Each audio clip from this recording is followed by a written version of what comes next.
class have ever failed a midterm before? Okay, good to see. I have some allies in the room.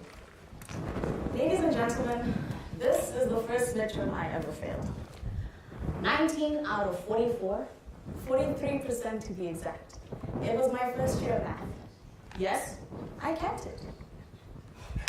To all my allies in the room, you really should have considered keeping yours. I often look back at it, and it's a very humbling experience. In a perfect world, you would have no exams. But in reality, exams exist. So allow me to go back in time to a certain Sharon who was sitting in the math building, looking over her 43%,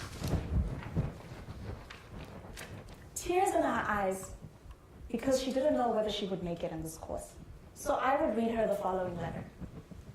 Dear Sharon, you are going to do well in this course. You want to know why?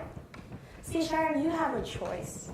You can decide now whether you will change at least one thing in that not-so-great study routine that you have, or you can continue to do the exact same thing over and over again, like most university students, and expect a different result, which Einstein described as insanity. But today, you'll make the choice to hire a tutor. It will seem like such a small choice, very insignificant, but in it, you will learn the first lesson of university. At any moment, you exist as past Sharon, present Sharon, and future Sharon. See, past Sharon, she didn't study that much. So present Sharon is here looking at this 43% and wondering, why didn't you study? But present Sharon is going to get a tutor. So that future Sharon will no longer ever have to deal with this agony again. Oh my love, you're rock. Rock. Interesting choice of word. So why rock? The second lesson that university has taught me is that in university and in life, there will be many ups and downs.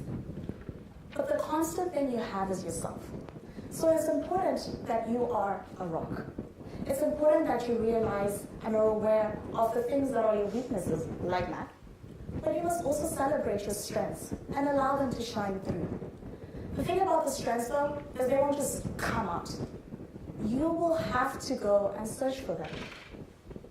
So like any other rock, if you chip at it again and again and again, eventually the diamond, your strengths, will shine through. This reminds me of a second letter that I would write to an insecure Sharon last summer. Dear Sharon, today you will start your first day as a TA for the Vancouver summer program.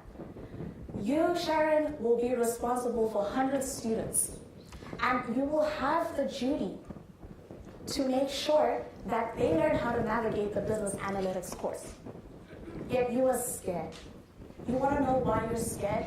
You're scared because you realize the responsibility that your professor has given you. But in that responsibility lies the third lesson that you will learn in university. Everyone has something to contribute. So you'll run a great first tutorial, not because you're an expert in the material, no. You'll run a great first tutorial because you've been an international student. And as an international student, there have been moments when you've known that you feel left out. So you will be intentional in making sure every single student feels included. So that first tutorial, Sharon, you'll run a great icebreaker.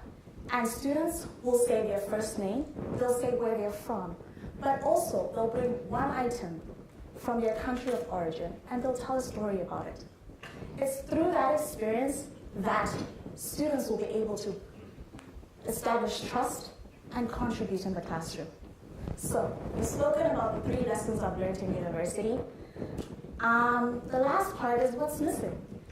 If you know anything about me, is I have been very involved at the UBC campus. I have taken a double specialization in OBHR and BTM. I've worked as a residence advisor. I've been a TA for many courses.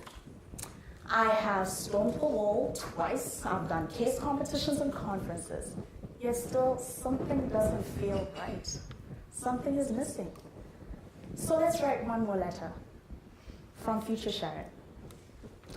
Dear Sharon, as you are about to graduate, you know where you will go, you know where you will live, you have most things figured out. But there's still one question I want you to answer. Have you asked yourself, what is it that makes you unique? Have you thought about what is it that sets you apart from any other student that has a BCom degree across Canada? Wouldn't it be great? Imagine if the university institution had a class that you could take to really talk about what differentiates you. I believe the core of the university experience should be talking about how students can differentiate themselves in an ever increasingly competitive world. So dear future Sharon, as you graduate, I hope you don't take too long trying to answer that question, because I have a feeling it will be very important in the future. All my love, your rock. Thank you.